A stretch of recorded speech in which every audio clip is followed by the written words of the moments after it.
Lectura del Santo Evangelio de nuestro Señor Jesucristo, según San Marcos. Gloria a ti, Señor.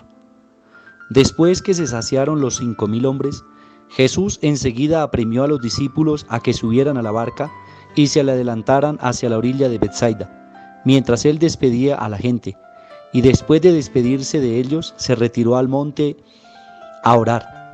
Llegada la noche, la barca estaba en mitad del lago y Jesús solo en tierra. Viendo el trabajo con que remaban, porque tenían viento contrario, a eso de la madrugada, va hacia ellos andando sobre el lago, e hizo ademán de pasar de largo. Ellos, viéndolo andar sobre el lago, pensaron que era un fantasma y dieron un grito, porque al verlo se habían sobresaltado. Pero él les dirige enseguida la palabra y les dice: «Ánimo, soy yo, no tengan miedo». Entró en la barca con ellos y amainó el viento. Ellos estaban en el colmo del estupor, pues no habían comprendido lo de los panes, porque eran torpes para entender. Palabra del Señor. Gloria a ti, Señor Jesús. Hermanos y hermanas, una bendición especial en este día sábado 9 de enero. Hoy encomendamos a nuestra Madre del Cielo, la Santísima Virgen María, este día, y a la vez le encomendamos a ella el seguimiento de su Hijo Jesucristo. Veamos la reflexión de este texto bíblico que nos representa la segunda parte, o la continuidad más bien, de lo que aconteció después de la multiplicación de los panes. Precisamente así inicia el texto bíblico de hoy. Después de la multiplicación de los panes, que era el Evangelio de ayer, Jesús obliga a los discípulos, dice que obligó a los discípulos a subir a la barca. Ese tendríamos que mirarlo, por qué Marcos dice que Jesús obligó a los discípulos a subir a la barca. El Evangelio de Juan nos dice lo siguiente: según lo que nos dice, esperaba la gente de aquel tiempo el Mesías iría a repetir el gesto de Moisés que había alimentado al pueblo en el desierto. Por esto, ante la multiplicación de los panes, la gente concluye que Jesús debía ser el Mesías esperado, anunciado por Moisés. Eso lo encontramos en Deuteronomio capítulo 18, verso 15 al 18. Y quiso hacer de él un rey. Esta manifestación de la gente era una tentación, tanto para Jesús como para los discípulos. Por esto, Jesús los obliga a embarcar. Quería evitar que se contaminasen con la ideología dominante, pues la levadura de Herodes y de los fariseos era muy fuerte. Eso lo encontramos en Marcos 8:15. Jesús mismo se enfrenta a la tentación por medio de la oración. Marcos nos describe con arte los acontecimientos. Por un lado, Jesús sube al monte para rezar. Por otro lado, los discípulos bajan hacia el mar y entran en la barca. Parece un cuadro simbólico que prefigura el futuro. Es como si Jesús subiese ya al cielo, dejando a los discípulos solos en medio de las contrariedades de la vida en la frágil barquita de la comunidad. Otro signo: era de noche. Ellos estaban en alta mar, todos juntos en la pequeña barca, queriendo avanzar, remando, pero el viento era contrario. Estaban cansados. Ya era el amanecer, esto es de madrugada, entre las 3 y las 6 de la mañana aproximadamente, como le describe el evangelista.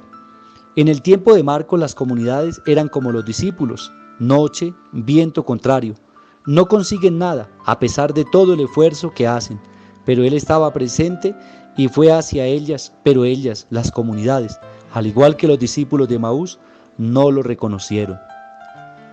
En tiempo de Marcos, en torno al año 70 más o menos, la pequeña barca de las comunidades se enfrentaba con un tiempo contrario, tanto de algunos judíos convertidos que querían reducir el misterio de Jesús a profecías y figuras del Antiguo Testamento, como de algunos paganos convertidos que pensaba que fuera posible una cierta alianza de la fe en Jesús con el imperio.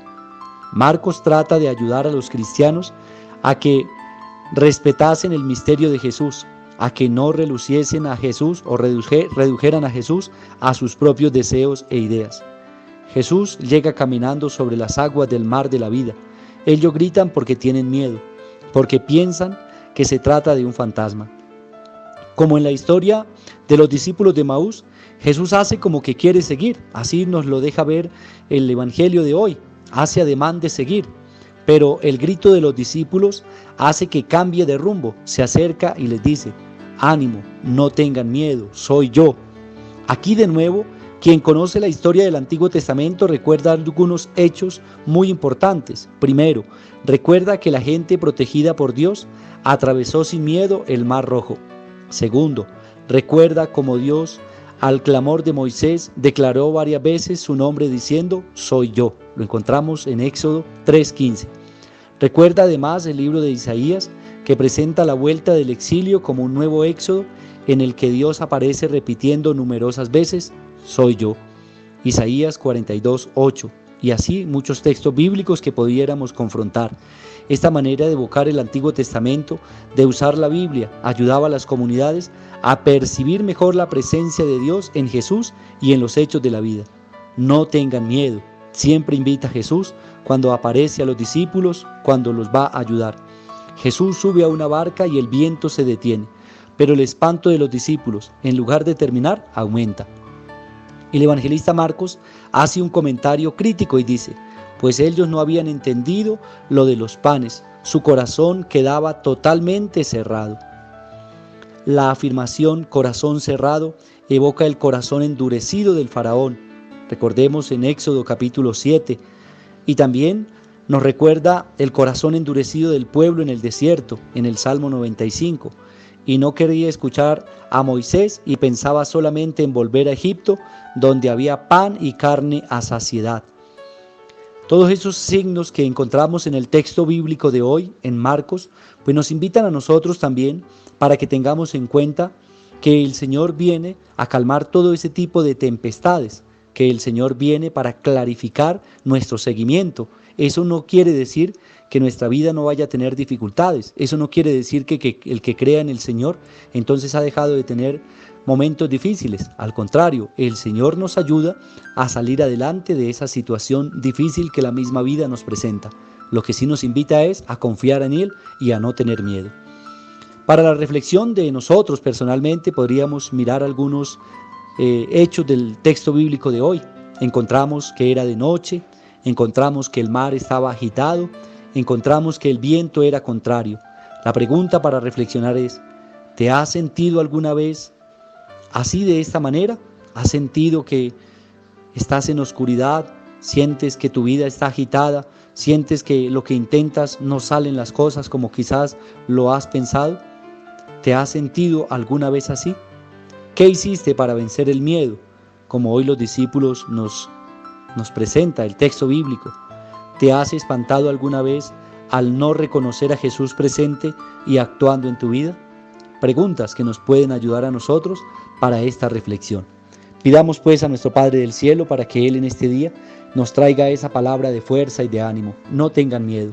A pesar de la pandemia, de las dificultades, pidámosle al Señor que Él sea nuestra medicina y que confiando en su amor misericordioso, también en la ciencia, en la técnica, en la tecnología y todo lo que trae beneficio para la humanidad, pues sea para obrar de manera correcta y para el beneficio de la humanidad.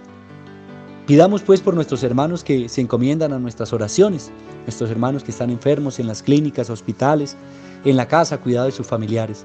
Roguemos a nuestro Padre del Cielo también por aquellos hermanos nuestros que el día de hoy están cumpliendo años. Dios y la Santísima Virgen María los colme con su gracia y con su bendición. Rogamos también al Padre del Cielo por aquellos hermanos nuestros que han descansado en la paz de Cristo. El Señor los admita en la asamblea de los santos y elegidos. Y a nosotros nos bendiga el Señor, en el nombre del Padre, y del Hijo, y del Espíritu Santo. Amén.